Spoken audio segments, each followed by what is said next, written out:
On math academy. आज का हमारे पास टॉपिक है दिस थ्योरम, और ये थ्योरम जो हमारे पास रिलेटेड है वो है proper values and proper vector. और जो हमारे पास पीछे हमने self adjoint then orthogonal isometric वाली चीजें जो पढ़ी हैं उनका सबका मिक्सअप है। ठीक है बेटा, तो इसमें हमारे पास 4 पार्ट्स हैं।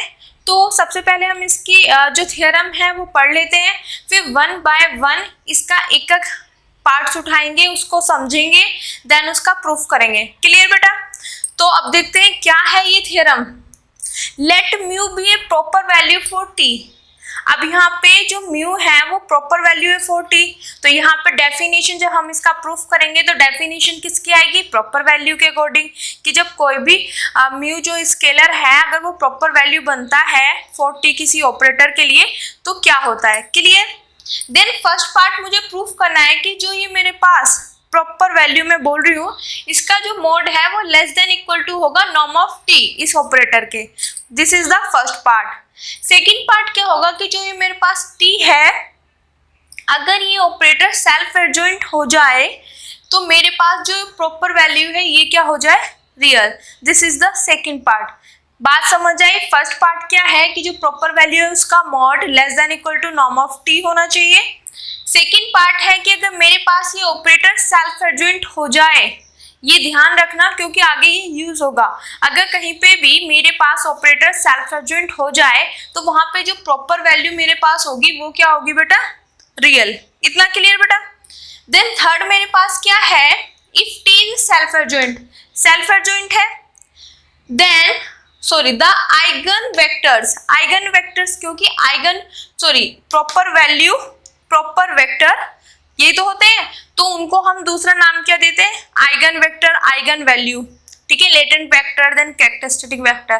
तो नाम में कंफ्यूज नहीं होना है। ओके बेटा? तो द आइगन वेक्टर होंगे। तो जब आइगन वेक्टर आते हैं हमारे पास तो उसके साथ आइगन वैल्यूज भी आती हैं। क्लियर? तो जब आइगन वेक्टर्स होंगे तो उनकी मेरे पास क्या होंगे? आइगन वैल्यूज होंगी। तो मुझे दिखाना है कि वो क्या होंगी? Orthogonal. This is the third part. Fourth part में क्या है कि जो मेरे पास ये टी ऑपरेटर है अगर ये आइसोमेट्रिक है तब मैं बोल सकती हूँ कि जो ये मेरे पास प्रॉपर वैल्यू है इसका मोड होगा इक्वल टू 1। ये 4 पार्ट है। ठीक है बेटा? तो इन 4 पार्ट्स को आप ध्यान रखना कि अगर ये है तो ये होगा, ये है तो ये होगा, ये है तो ये होगा। क्लियर बेटा? तो अब हम बिना टाइम वेस्ट किए अपना फर्स्ट पार्ट करते हैं। सबसे पहले प्रूफ में हम वो चीज लिखेंगे जो हमें गिवन है। गिवन सिर्फ हमें इतना है कि म्यू क्या है मेरे पास? प्रॉपर वैल्यू है फॉर टी ऑपरेटर के लिए म्यू मेरे पास प्रॉपर वैल्यू है। अब मैंने तो माइंड में ये चीजें सेट करा दी बेटा आपके कि प्रॉपर वैल्यू क्या होती है। सबसे पहले चीज तो यही आनी चाहिए कि प्रॉपर वेक्टर क्या है, उसी से रिलेट हो जाएगी हमारे पास डेफिनेशन ऑफ प्रॉपर वैल्यू। मैंने आपको बताया था प्रॉपर वेक्टर मेरे पास क्या होता है? H हिल्बर्ट स्पेस है, इससे कोई मैं एक वेक्टर लूंगी। ठीक है? और इसी हिल्बर्ट स्पेस में मेरे पास है एक ऑपरेटर T। तो ये जो वेक्टर मैंने हिल्बर्ट स्पेस से लिया है ये इस ऑपरेटर T के लिए proper vector and eigen vector and latent vector characteristic vector कब कहलाएगा? जब पहले तो ये नॉन जीरो होना चाहिए, फर्स्ट कंडीशन। सेकेंड मेरे पास जो आती है वो है बेटा यहाँ पे लिख रही हूँ Tx equal to mu x, ये वाला होना चाहिए रिलेशन। एंड देन म्यू जो होता है वो मेरे पास एक स्केलर होता है। ये आ गया हमारे पास प्रॉपर वेक्टर की डेफिनेशन। क्लियर बेटा? प्रॉपर वेक्टर डिफाइन करने के लिए हिल्बर्ट स्पेस है। अगर उसमें हम प्रॉपर वेक्टर डिफाइन करते हैं, सबसे पहले हिल्बर्ट स्पेस में एक ऑपरेटर, उसका एक वेक्टर आया हिल्बर्ट स्पेस से, वो वेक्टर उस ऑपरेटर के लिए प्रॉपर वेक्टर कब कहलाएगा? जब वो 2 कंडीशन सेटिस्फाई कर देगा। नंबर 1 नॉन जीरो होना चाहिए, number 2 Tx equal to mu x होना चाहिए। ठीक है?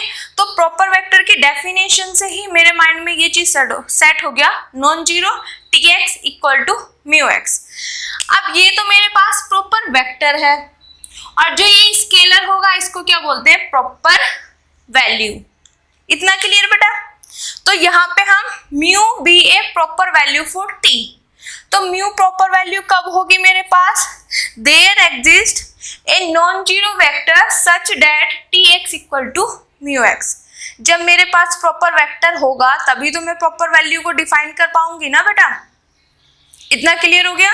तो प्रॉपर वैल्यू की क्या डेफिनेशन है, mu be a proper value for T then there exist a non zero vector this such that T x equal to mu x. वही चीज मैंने यहाँ पे लिखी है और यही मैंने आपको इनकी डेफिनेशन में समझाया था। सिर्फ आप प्रॉपर वेक्टर की डेफिनेशन रखो, non zero and T x equal to mu x, ठीक है। और एक्स क्या है, हिल्बर्ट स्पेस का एक वेक्टर है जो कि नॉन जीरो वाला। ये दो कंडीशन तो आपने ले ली माइंड में, और टी ऑपरेटर है। इतना क्लियर। तो वही चीज यहाँ पे लिख दी बेटा, mu be a proper value for T there exist a non zero vector. इसका मतलब क्या है, एक्स एक नॉन जीरो वेक्टर है such that T x equal to mu x, जो कि मैंने आपको बेटा समझा दिया। इतना क्लियर।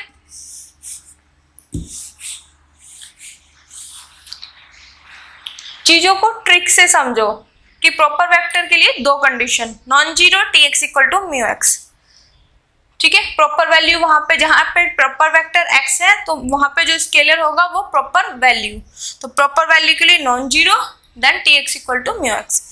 अब हम चलते हैं अपने फर्स्ट पार्ट पे। What is the first part. First part में दिखाना है कि जो मेरे पास प्रॉपर वैल्यू है म्यू, ठीक है बेटा, उसका जो मोड होगा वो लेस देन इक्वल टू होगा नॉर्म ऑफ टी, उस ऑपरेटर के नॉर्म से लेस देन होगा। देन बेटा ये म्यू का साइन आपको एक बार बता दो कैसे बनता है, इस तरीके से, ठीक है, ये ध्यान रखना। अब ये चीज हमें प्रूफ करना है फर्स्ट पार्ट में, तो इस पार्ट को प्रूफ करने के लिए मैंने क्या किया, मैंने अपनी साइड से ले लिया, सपोज कर लिया कि नॉर्म ऑफ एक्स जो होगा वो होगा 1। अब एक्स क्या है, एक्स मेरे पास प्रॉपर वेक्टर है। प्रॉपर वेक्टर मतलब यहाँ पे जो ये ले रहे हैं ना नॉन जीरो वेक्टर, ये इसकी नॉर्म मैंने ले ली यहाँ पे 1। ये आपको कंसीडर करना है, सपोज करना है इस पार्ट को प्रूफ करने के लिए। इतना क्लियर बेटा। तो ये थोड़ा सा माइंड में आप ध्यान रखना कि जब ऐसा इस ये वाला पार्ट आएगा तो यहाँ पे norm of x equal to 1 मेरे को सपोज करना है। अब देखो मेरे को ये वाला इससे लेस देन दिखाना है, तो मैं इस पार्ट को लेके चल रही हूँ। ले लिया बेटा यहाँ पे, क्लियर।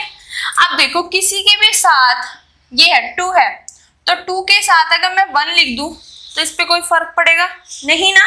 तो वही चीज है यहाँ पे, मॉड ऑफ म्यू का मॉड इक्वल टू मॉड के साथ मैंने यहाँ पे 1 लिख दिया, कोई फर्क नहीं पड़ेगा। बट बेटा इस 1 की क्या वैल्यू है मेरे पास, नॉर्म ऑफ एक्स, तो इस 1 की जगह रख दिया मैंने नॉर्म ऑफ एक्स। इतना क्लियर बेटा। अब देखो इसको मैंने लिख दिया इस तरीके से। ये क्यों लिखा, मेरे पास नॉर्म की कंडीशन होती है norm of alpha x equal to mod of alpha norm of x. क्या होता है कि जो मेरे पास नॉर्म होती है इसके अंदर यहाँ पे कोई स्केलर हो, इतना क्लियर बेटा, ये मेरे पास वेक्टर हो और इसकी मैं नॉर्म लूं तो मेरे पास क्या होता है, जो ये स्केलर होता है इसका मॉड बाहर आ जाता है नॉर्म ऑफ एक्स। इतना क्लियर बेटा। अब मेरे पास इस अल्फा की जगह यहाँ पर है बेटा म्यू, म्यू स्केलर है ना, क्लियर बेटा, और यहाँ पर है मेरे पास म्यू आ जाएगा। इतना क्लियर। तो मेरे पास ये वाली फॉर्म आपको यहाँ पे दिख रही होगी बेटा, mod of mu norm of x. तो जब ये है तो ये किसके इक्वल है, इसके इक्वल, तो इसकी जगह मैं ये लिख सकती हूँ। क्लियर बेटा। किस तरीके से आया, या आप कैसे ध्यान रख सकते हो लैंग्वेज में कि मेरे पास नॉर्म ऑफ एक्स है और यहाँ पे स्केलर का मॉड है, तो मुझे पता है नॉर्म के अंदर अगर स्केलर होता है वेक्टर तो जो स्केलर होता है वो मॉड के साथ बाहर आ जाता है और नॉर्म ऑफ एक्स, तो ये बाहर है तो इसको मैं अंदर लेके जाऊंगी इस तरीके से, ठीक है। दोनों तरीके से बता दिया कि जब ये अंदर जाएगा तो ऐसे हो जाएगा, पर ये जब बाहर आएगा तो मॉड के साथ आएगा। इतना क्लियर। नॉर्म ऑफ एक्स के अंदर कोई भी स्केलर होगा तो जब ये बाहर आएगा तो मॉड के साथ आएगा, ठीक है। अब बेटा म्यू एक्स किसके इक्वल है यहाँ पे बेटा, टी एक्स के, तो म्यू एक्स की जगह टी एक्स रख दिया। ठीक है, सिर्फ यहाँ से हमने चोरी करके लिखा है, हमें पता है T x equal to mu x, तो म्यू एक्स की वैल्यू यहाँ पे हमने चोरी कर ली है, लिख दी टी एक्स। इतना क्लियर बेटा। अब ये मेरे पास यहाँ पे आ गया। अब देखो आगे क्या किया है बेटा, हमने एक चीज पढ़ी हुई है कि जब मेरे पास एक ऑपरेटर है ना टी एक्स, ठीक है, और एक वेक्टर का नॉर्म हो, तो जब वो किसके इक्वल होता है, नॉर्म ऑफ टी एक्स वो लेस देन होता है नॉर्म ऑफ टी और नॉर्म ऑफ एक्स। और ये हमने थर्ड सेमेस्टर में जब हम नॉर्म की डेफिनेशन, मतलब इसमें ऑपरेटर की डेफिनेशन बताते हैं, नॉर्म ऑफ टी क्या होता है मेरे पास, तो उस टाइम पे ये चीजें हमने उसकी डेफिनेशन के बेस पे ये चीज वहां पे प्रूफ की है। ठीक है, तो वही चीज यहाँ पे की गई है उस डेफिनेशन के बेस पर। ओके बेटा, तो यहाँ पे क्या है, नॉर्म ऑफ टी एक्स है दिस, तो ये किसके बराबर मतलब इक्वल टू होती है, less than equal to norm of T norm of x. इतना क्लियर हो गया बेटा। जब हम वो वाला पोर्शन करेंगे तो वहीं पे इसका प्रूफ दिखाएंगे। यहाँ पे सिर्फ आप माइंड में ये चीज सेट करके रखना कि नॉर्म ऑफ टी एक्स किसके इक्वल, मतलब इसकी वैल्यू क्या होती है, norm of T less than norm of T norm of x. इतनी बात क्लियर। अब इसकी जगह मैं रखूंगी ये वैल्यू, इक्वल टी की जगह यहाँ पे क्या साइन आ गया बेटा, लेस देन इक्वल टू, और इसकी जगह norm of T norm of x. यहाँ तक क्लियर। सिर्फ वैल्यू आपको पता होनी चाहिए। जो हमने नॉर्म वाली पूरी जितनी भी थर्ड सेमेस्टर में जितना पोर्शन किया है उसी का यूज यहाँ पे हो रहा है कि नॉर्म में क्या क्या कंडीशन होती है, किस तरीके से उसको डिफाइन करते हैं। तो ये नॉर्म ऑफ टी जो ऑपरेटर वाला हमारे पास पोर्शन था कि ऑपरेटर में नॉर्म को किस तरीके से उसकी डेफिनेशन थी, उस बेस पे यहाँ पे ये चीज आती है। तो ठीक है बेटा, इसकी जगह रख दिया। अब बेटा इसकी वैल्यू क्या है मेरे पास, 1, तो इसकी वैल्यू यहाँ पे 1 रखेंगे, 1 को इससे मल्टीप्लाई करेंगे 1, ये आ जाएगा नॉर्म ऑफ टी आ जाएगा। क्लियर। तो मैं ये लेके चली थी मॉड ऑफ म्यू और दिखा दिया less than equal to norm of T. Clear बेटा, ज्यादा कुछ नहीं था, ये प्रूफ करना है। एक्स यहाँ पे नॉर्म ऑफ एक्स मैंने 1 मान लिया, इसको इस तरीके से लिख सकते हैं। नॉर्म का ये प्रॉपर्टी मुझे पता है कि स्केलर है, तो जब नॉर्म से बाहर आता है तो मॉड के साथ आता है। ठीक है, इसकी जगह ये रख दिया। देखो बेटा यहाँ तक हम रिवीजन कर चुके थे। इस नॉर्म ऑफ टी एक्स की वैल्यू होती है ये, तो इसकी जगह ये रख दी। नॉर्म ऑफ एक्स की वैल्यू होती है मेरे पास 1, तो वो पुट कर दिया। And this is the first part मेरे पास प्रूफ हो गया। क्लियर बेटा। नाउ सेकंड पार्ट स्टार्ट करते हैं। सेकंड पार्ट मेरे पास क्या है बेटा यहाँ पे कि टी मेरे पास क्या है, सेल्फ एडजॉइंट है। ठीक है, अगर टी सेल्फ एडजॉइंट है तो मुझे पता है by the definition of self adjoint कैसे बनता है कोई भी ऑपरेटर सेल्फ एडजॉइंट, जब उसका एडजॉइंट उसी के इक्वल हो। तो यहाँ पे टी का जो एडजॉइंट है अगर उसी के इक्वल आ जाता है तो उसको बोलते हैं सेल्फ एडजॉइंट। अगर सेल्फ एडजॉइंट गिवन है तो इसका मतलब ये है, this is equation number second, क्योंकि फर्स्ट यहाँ पे ऑलरेडी लिखी हुई है। क्लियर बेटा। नाउ मुझे प्रूफ करना है कि जो मेरे पास प्रॉपर वैल्यू है वो रियल प्रूफ करनी है। अब देखो बेटा, मैं आपको पहले एक कॉम्प्लेक्स नंबर का बताती हूँ, देन फिर रियल में मुझे किस तरीके से इसको रियल प्रूफ करना वो दिखाते हैं। जैसे मैं z कॉम्प्लेक्स नंबर जनरली हम लेते हैं x प्लस क्या आइटा y, अगर मैं इसका कॉन्जुगेट करती हूँ तो मेरे पास आ जाता है दिस, साइन चेंज हो जाता है आइटा से माइनस आइटा। इतना क्लियर बेटा। बट अगर आप एक नोटिस करो बेटा कि z में ये मेरे पास रियल पार्ट होता है, this is the imaginary part. जो आइटा के साथ होता है उसको इमेजिनरी पार्ट बोलते हैं, और जो ऐसे होता है पहले वाला x जो होगा वो रियल पार्ट होगा। अगर मैं यहाँ पे z इक्वल टू x ले लूं, सिर्फ रियल पार्ट इमेजिनरी पार्ट ना लूं, ठीक है, देन उसका कॉन्जुगेट करूं तब मेरे पास क्या आएगा, x ही। क्लियर ये चीज। अब देखो किसी को भी रियल प्रूफ करने का, देखो हमारे पास रियल होंगे या कॉम्प्लेक्स, यही होगा। जो स्केलर हमारे पास आता है फील्ड से या तो वो रियल होगा या कॉम्प्लेक्स होगा। ठीक है, बट मुझे वो स्केलर क्या प्रूफ करना है, रियल। तो रियल प्रूफ करने का क्या तरीका होगा मेरे पास, अगर मैं दिखा दूं कि उसका कॉन्जुगेट उसी के इक्वल है। देखो यहाँ पे x आया, इस x की वैल्यू क्या है z, अगर उसी का कॉन्जुगेट उसी के इक्वल आ जाए तो वो क्या हो जाता है, रियल। क्योंकि कॉम्प्लेक्स नंबर जब मेरे पास होते हैं और मैं उनका कॉन्जुगेट लेती हूँ तो वो मतलब बदल जाता है। बट एक रियल एक ऐसा नंबर है, अगर मैं उसका कॉन्जुगेट लूंगी तो एज इट इज मुझे रियल ही मिलेगा।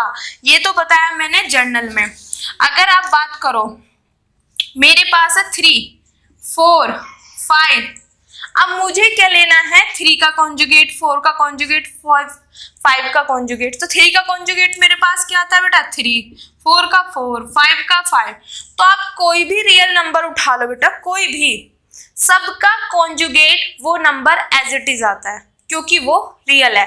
रियल में चेंज नहीं होता है, सिर्फ कॉम्प्लेक्स नंबर जो होते हैं उनमें चेंज हो जाता है। जैसे 2 + 3 आता है, ठीक है, तो इसका कॉन्जुगेट दिस। बट अगर मैं ये पोर्शन हटा दूं तो ये रियल बन गया, तो इसका कॉन्जुगेट 2 ही आएगा। इतना क्लियर?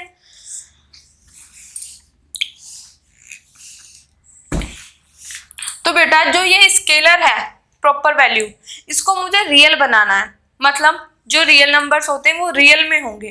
तो मुझे क्या प्रूफ करना होगा कि अगर मैं इसका कॉन्जुगेट इसी के इक्वल दिखा दूं तो मतलब ये रियल होगा, क्योंकि रियल नंबर का कॉन्जुगेट रियल के बराबर ही आता है। अगर 2 का कॉन्जुगेट ले रहे हैं तो 2 के इक्वल आएगा, 3 का 3 के। समझ रहे हो बेटा? तो अगर ये रियल है, इसको रियल बनाना है, मुझे प्रूफ करना है कि ये रियल होगा, तो रियल के लिए मैं ये दिखा दूं, अगर मैं इसका कॉन्जुगेट लूं और ये इसी के इक्वल आ जाए तो इसका मतलब ये क्या होगा, रियल। क्योंकि कॉम्प्लेक्स में तो चेंज हो जाता है, रियल में चेंज नहीं होता है, जिसका ले रहे हैं वो एज इट इज आता है। क्लियर? तो बेटा मुझे इसको रियल प्रूफ करना है, तो मेरा मेन टारगेट क्या रहेगा कि इसका कॉन्जुगेट मैं इसी के इक्वल दिखा दूं, क्योंकि रियल नंबर का कॉन्जुगेट रियल के इक्वल होता है। क्लियर बेटा? अब देखो, इसका मुझे ये कॉन्जुगेट म्यू के इक्वल दिखाना है, तो मैं क्या करूंगी इस प्रोसीजर के लिए, म्यू है, यहाँ पे मैं x और x का इनर प्रोडक्ट लेके चलूंगी। ठीक है, थोड़ा सा कंपैरिजन वाला पोर्शन है, चीज बता देती हूँ क्यों। मेरे पास कुछ इस तरीके से होता है, ये फर्स्ट प्लेस पे है, समथिंग यहाँ पे ये ऐसे है ना, तो मैं इधर से कुछ इस तरीके से बनाऊंगी कि मेरे पास यहाँ पे इस तरीके से पोर्शन कुछ आ जाएगा। ठीक है, इसी पोर्शन को सॉल्व करके मैं ये वाला पोर्शन लाऊंगी बेटा। ठीक है, फिर यहाँ से ये दोनों मेरे पास सेम हो जाएंगे। अब कैसे होंगे वो प्रोसीजर देखेंगे। ये लेके चली, इसके साथ मैंने ले लिया यहाँ पे x और x की इनर प्रोडक्ट। इतना क्लियर बेटा? अब बेटा ये मेरे पास क्या है, यहाँ पे स्केलर। स्केलर जब यहाँ पे इनर प्रोडक्ट में फर्स्ट प्लेस पे जाएगा तो एज इट इज जाएगा। ये चीज मैं बता देती हूँ, यहाँ से रफ कर देती हूँ बेटा, यहाँ पे बता देती हूँ। 2 चीज लगती है इनर प्रोडक्ट में, अल्फा x और x। ठीक है, और यही स्केलर अगर सेकंड पोजीशन पे है तब, यहाँ पे अल्फा फर्स्ट पे, यहाँ पे सेकंड पे। अगर फर्स्ट पे होता है तो ये बाहर एज इट इज आता है, बट अगर ये सेकंड पे होता है, इसे बाहर लाते हैं तो ये कॉन्जुगेट के साथ आता है। क्लियर बेटा? और इसीलिए ये चीज देखो, x x का इनर प्रोडक्ट, x x का इनर प्रोडक्ट, इसीलिए मैंने ये वाला पोर्शन लिया है और इस पोर्शन को इसके इक्वल में लेके आऊंगी, ये तभी किया है। क्लियर बेटा? अब देखो, ये जब फर्स्ट प्लेस पे जाएगा, ये फर्स्ट प्लेस पे जाएगा तो एज इट इज आ गया। इसकी वैल्यू क्या मेरे पास, म्यू एक्स की tx, यहां से चोरी कर लिया हमने, चोरी करके लिख दिया, म्यू एक्स की जगह tx लिख दिया। क्लियर बेटा? यहां तक आ गया। अब देखो यहाँ पे ये t है, एडजॉइंट वाली प्रॉपर्टी लगाएंगे। ठीक है, ये t जब सेकंड प्लेस पे जाएगा मेरे पास तो इस पे क्या होता है, स्टार लग जाता है। क्लियर? t यहाँ पे है, मैं इसको सेकंड वाले x के मैं सेकंड पोजीशन पे लेके जा रही हूँ, तो जब सेकंड पे ये जाएगा तो स्टार लग जाएगा। तो ये वाला पोर्शन किसके इक्वल हो गया, इसके इक्वल। यहाँ पे हम डायरेक्ट पढ़ सकते हैं, ये यहाँ से भाग के यहाँ जा रहा है तो स्टार लग जाएगा। क्लियर बेटा? अब देखो x है, ये पूरा portion as it is this. अब ये t स्टार किसके इक्वल है, t के, रख दी वैल्यू। ठीक है, अब ये tx किसके इक्वल है, यहां से फिर से चोरी करो, μx वैल्यू रख दी। इतना क्लियर बेटा? अब आगे देखते हैं कैसे करते हैं। यहाँ पे देखो, ये मेरे पास है यहाँ पे बेटा mu x x equal to, अभी मैंने बोला आपको, ये वाला बता रही थी मैं बेटा, अल्फा एक्स। अगर ये सेकंड पोजीशन पे होता है, बाहर आता है तो कॉन्जुगेट के साथ आता है। तो यहाँ पे मेरे पास है x और म्यू एक्स, तो जब ये बाहर आएगा तो कैसे आएगा, अपने कॉन्जुगेट के साथ। क्लियर? By this property. इतना क्लियर बेटा? अब देखो आगे, यहां पे आ गया मेरे पास दिस। अब ये इधर है, इधर आके मेरे पास क्या हो जाएगा बेटा, माइनस और इक्वल टू 0। अब यहाँ पे ये भी है, ये भी है, अगर मैं कॉमन लूं तो मेरे पास क्या रह जाएगा, ये कॉमन लिया, दिस एंड दिस। इतना क्लियर? अब देखो बेटा, एक फैक्टर मेरे पास यहाँ ये है और एक ये है, ठीक है, दोनों की जो प्रोडक्ट है वो इक्वल टू 0 आ रही है मेरे पास। तो इसका मतलब या तो ये 0 होगा या ये 0 होगा, दोनों में से एक 0 होगा। इतना क्लियर? क्योंकि जब भी हम बात करते हैं छोटी क्लासेस से हम सीख के आए हैं, दो नंबर की अगर प्रोडक्ट 0 है, या तो ये 0 होगा या ये 0 होगा। अगर बाय चांस मेरा मन करा कि मैं तो इसको 0 लेके चलूंगी, मेरा मन किया कि मैं तो इसको लेके 0 मान लेती हूँ। जब मेरा मन किया, मैंने इसको सोल्व किया, आगे सोल्व करके देखा तो बेटा मेरे पास ये जो होता है ये इक्वल टू होता है, नहीं ये भी मत लगाओ बेटा, सीधा डायरेक्ट जो हमारे पास इनर प्रोडक्ट की कंडीशन होती है ना, वो भी आप लगा सकते हो, या इस तरीके से। ठीक है, हमारे पास होता है कि अगर एक्स एक्स का इनर प्रोडक्ट या तो ग्रेटर देन इक्वल टू 0 होगा, एंड एक चीज और है कि अगर एक्स एक्स का इनर प्रोडक्ट 0 है तो if and only if x equal to 0। इतना क्लियर हो गया? आप नॉर्म में भी लेके जा सकते हो इसको बेटा, और डायरेक्ट भी इस तरीके से कर सकते हो। ठीक है, तो यहां से मेरे पास क्या निकलेगा बेटा कि x इक्वल टू 0, कि अगर सेम की इनर प्रोडक्ट मेरे पास 0 आ रही है तो इसका मतलब ये क्या होगा, 0। इतना क्लियर बेटा? अब देखो ये पोर्शन आ गया मेरे पास, बट मेरे पास जब मेरा मन किया कि मैं ये लेके चलूं और मेरे पास उसको जो मैंने सॉल्व किया, मेरे पास आया x इक्वल टू 0। बट बेटा मैं यहाँ पे क्या लेके चल रही हूँ, x नॉट इक्वल टू 0, कि x की वैल्यू 0 हो नहीं सकती, बट यहाँ पे तो हो गई। तो इसका मतलब ये वाला फैक्टर 0 के इक्वल नहीं होगा। तो इसका मतलब अगर ये नॉन 0 है तो यहाँ से ये पोर्शन 0 हो जाएगा। ठीक है, दोनों में से एक को तो 0 होना पड़ेगा ना, या तो ये हो या ये हो। इसने तो मना कर दी कि मैं तो 0 नहीं होऊंगा, तो इसका मतलब ये 0 होगा। कर दिया? अब बेटा ये तो बहुत सिंपल कैलकुलेशन, इधर माइनस में है, इधर जाएगा तो प्लस में। और यही हमारा मेन टारगेट था कि मुझे म्यू का, जिसको मुझे रियल दिखाना था, उसका कॉन्जुगेट उसी के इक्वल दिखा दूं, तो इसका मतलब ये क्या हो जाएगा, रियल। तो यही चीज हमें प्रूफ करनी थी। This is the second part this theorem. ठीक है, इस थ्योरम का ये सेकेंड पार्ट था। अब हम अपनी नेक्स्ट वीडियो में करेंगे इसका थर्ड देन फोर्थ पार्ट। तो आई होप बेटा आज की वीडियो आपको अच्छे से समझ आई होगी। अगर आपको मेरे लेक्चर्स अच्छे लग रहे हैं तो please like subscribe my channel और उन बच्चों तक जरूर पहुंचाएं जिनको उनकी नीड है। Thank you so much.